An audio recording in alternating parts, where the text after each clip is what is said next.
Hello,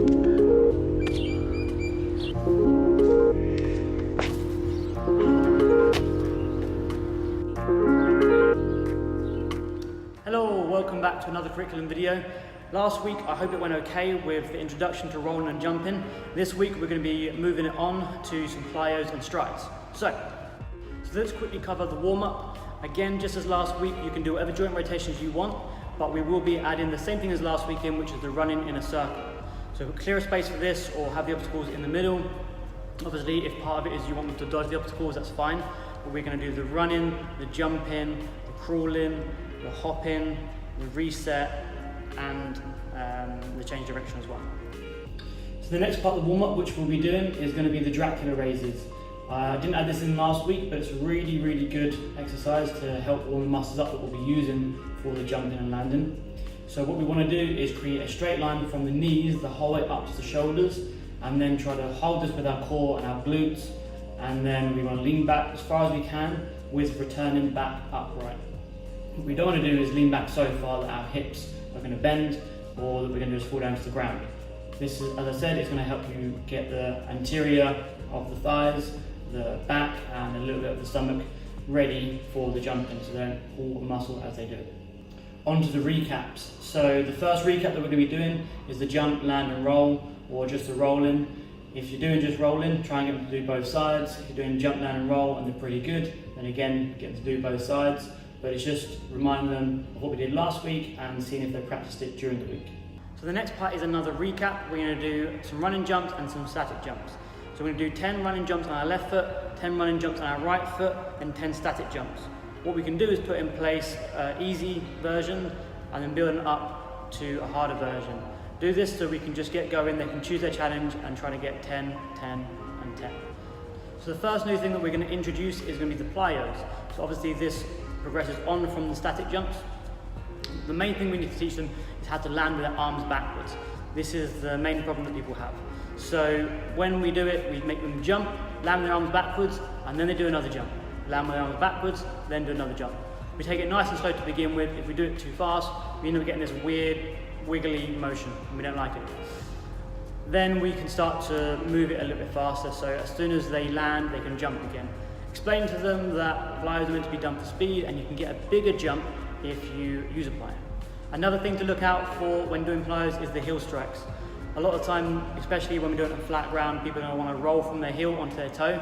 Try to keep them with their chest forwards. This will keep them on the ball of their foot. So the next new thing that we'll introduce is going to be the strides. Obviously some of them have done strides already, but just pretend that we're starting from new. And what we're going to be trying to do is get them doing the walk, doing a run and then like a space run or something where we're kind of doing like this. So the idea is that we explain to them it's just like a walk, it's the same arm technique, the same leg technique, just a bit more exaggerated. The main thing to look out for when you're doing strides to precision is the timing.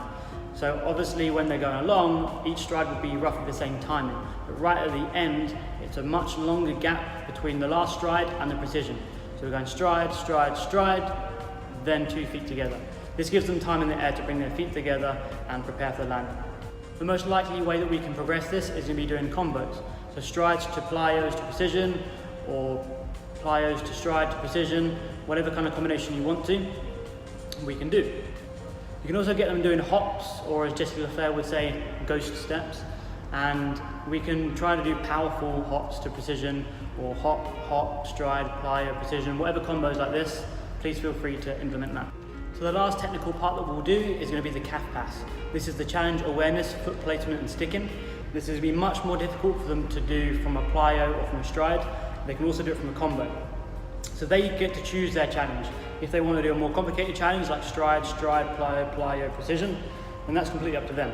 And the idea is that they're trying to find their medium ground, what's not too easy but what's not too hard.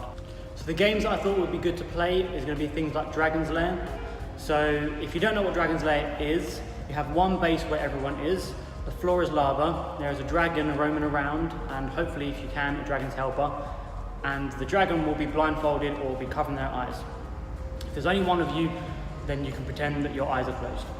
The dragon has to hear because it's been in its cave for many, many years and it's lost most of its sense of sight.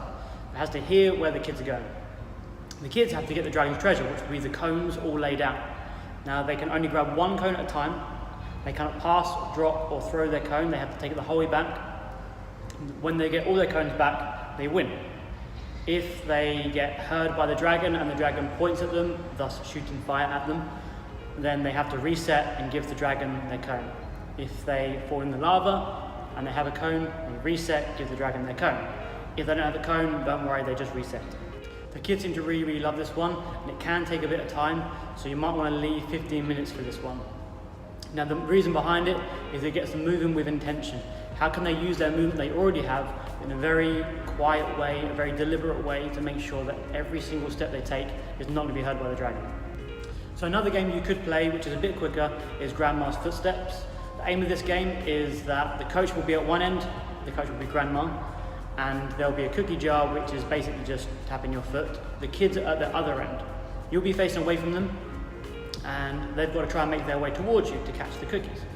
Every time that you turn around, they have to be completely still. Grandma can't see if it's not moving. Kind of like T-Rex in Jurassic Park. Vision is based upon movement.